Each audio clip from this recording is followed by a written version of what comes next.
তাদের থেকে দূরে থেকো যারা তোমাকে ছোট করে, যারা তোমাকে মিথ্যে বলে, যারা তোমাকে ব্যবহার করে, যারা তোমাকে অসম্মান করে।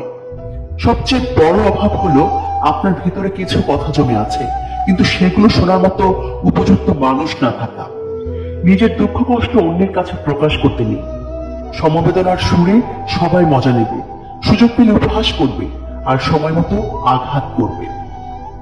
স্বার্থপর হওয়ার জন্য অবশ্যই আপনাকে চালাক হতে হবে, কারণ বোকারা কখনো স্বার্থপর হতে পারে না। যে তোমাকে বোঝে না তার জন্য কখনো তোমার মূল্যবান সময়টুকু নষ্ট করো না। মানুষ তার নিজের মনে আঘাত না পাওয়া পর্যন্ত বদলাতে পারে না। যে যত বেশি আঘাত পায় সে তত বেশি বদলায়। অতীতকে যেমন ভুলে যাওয়ার প্রয়োজন আছে, তেমনি মনে রাখারও দরকার আছে। ভুলে যেতে হয় নিজের জন্য, আর মনে রাখতে হয় কিছু মানুষের জবাব দেওয়ার জন্য।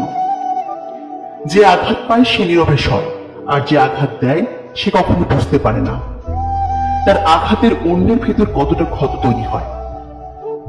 মানুষের অভিশাপ, বদদোয়া, নিঃশব্দে দুফোঁটা চোখের পানি, আকাশের দিকে তাকিয়ে একটা ভারী দীর্ঘশ্বাস খুবই ভয়াবহ একটা জিনিস। আমি বোকা নই, চুপচাপ আছে বলে ভেবো না আমি কিছু জানি না, বরং আমি সবকিছুই জানি। শুধু চুপ থেকে মানুষের অভিনয়গুলো দেখি।